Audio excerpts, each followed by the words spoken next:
In this video, I'm going to show you how to fix Ubisoft Connect connection lost. So first thing you're going to do is go here, type in device manager, and here you're going to go to display network adapters. So inside network adapters, you want to find your internet. So if you're using Ethernet, a cable, this is the Ethernet. If you're using just Wi-Fi wireless, it should be like this. It should look like this. So I would right click, update driver, and then I would search automatically for the driver to update it. So once you do this, you should be on the latest version. And if you're still having issues, go to CMD, right click, run as administrator, click yes, and type in sfc /scan now, and then press enter and let it load. After the first command loads, now you need to type in ipconfig /flush DNS, press enter and let it load.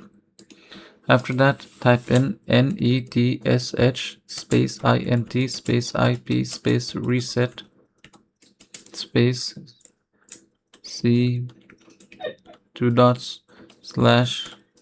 then reset log dot txt, and then press enter and let it load.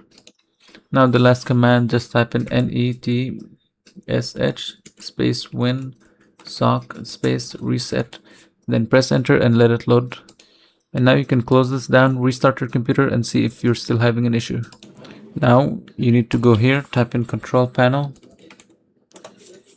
and go to network and internet, network and sharing, select your internet, and then go to properties, and down here go to internet protocol version, go to properties, select use the following DNS, and type in 88888844, and then press OK.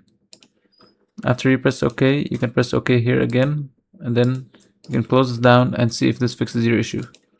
So if you're still having issues, I just suggest trying to turn off the Wi-Fi, turn on airplane mode and turn it back off, and just try to restart your Wi-Fi, like basically by turning this on and off, and restart your computer, and hopefully your issue is fixed.